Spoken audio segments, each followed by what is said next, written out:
David Drucker with the Dispatch joins me. David, have you had a chance to listen to the Club Shay Shay interview yet? No, I haven't. I'm trying to keep up with everything, Hugh, but as you know, this time of year it's a little difficult. Well, it just dropped yesterday. Brett Baer hadn't listened to it either, and I managed to get through it yesterday. It's so awful. It's her worst interview yet.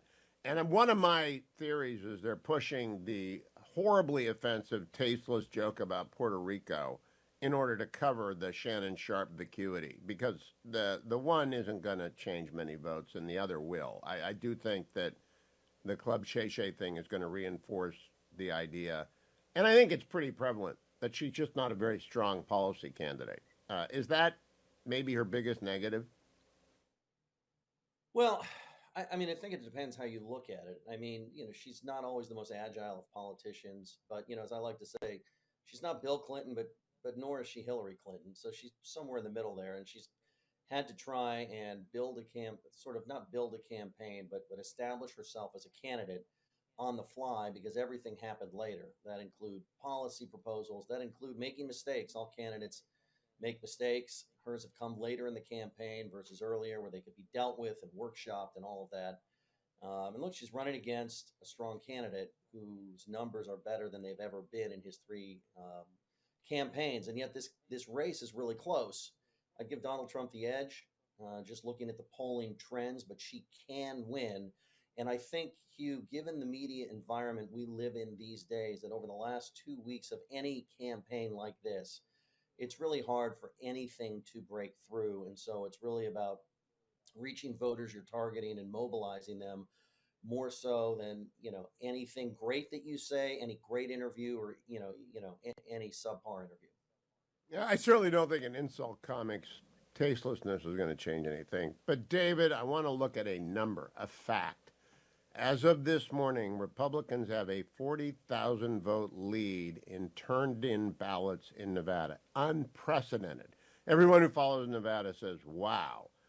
Then Trump announces he's going to Nevada. Captain Brown is on the program a little bit later. And then he's going to New Mexico, where Nella Domenici brings to that race the kind of name that is very rare in politics, one that resonates throughout a state. What do you make of Trump's decision to play in Nevada and New Mexico in the closing days of the campaign?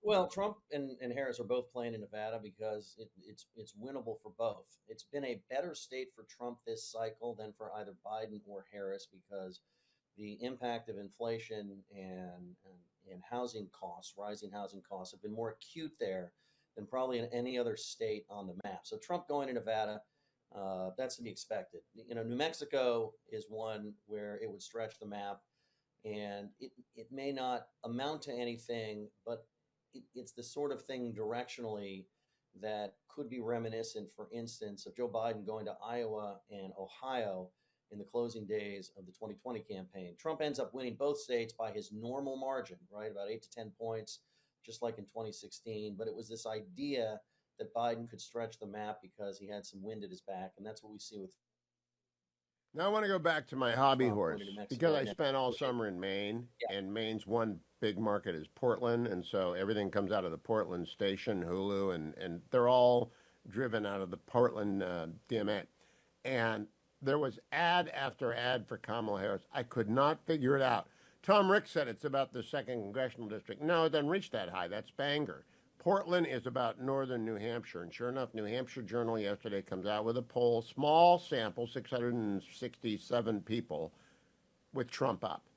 Do you think the Granite State is a surprise? yeah, I think that poll was a bit of a surprise. It's a statistical tie. I think Trump up by a little less than a point, but anything like that, again, it kind of shows you directionally, even if Trump doesn't end up winning New Hampshire, when you start to see polling like this, it kind of gives you an indication of trend lines. And so who's up and who's down is a little bit less important in a state like that than the fact that it may be competitive. And if the Harris campaign is spending money on television there, it tells you that they're worried about their flank and trying to protect it. And it's a good way to compare, like, is Harris spending any money in Virginia and New Mexico? We don't have any indication of that. So those rallies that Trump has scheduled could be a little bit more of a head fake. But New Hampshire, it means that they've got some work to do that they shouldn't necessarily have to do. And again, it just tells you a lot about why we think that Trump has an edge. Again, Harris can win, but Trump appears to have an edge. Do you have, David, travel plans? Do you get to stay home for this week? Hugh, I kind of wish I could stay home. I don't know, maybe because I've got little kids, but I'm off to Arizona tomorrow, and then I'll be hitting the Midwest over the weekend, and I'll end in Florida. I am so glad I am a studio journalist because I'm done. I went to Pennsylvania and Ohio last week, got my on-the-ground feel for stuff, but I hate your guys' travel schedule. Safe travels to you, David M. Drucker. Follow him on X at David M. Drucker and at the Dispatch, where he's chief political correspondent. Follow me to Hour 2 of today's Hugh Hewitt Show.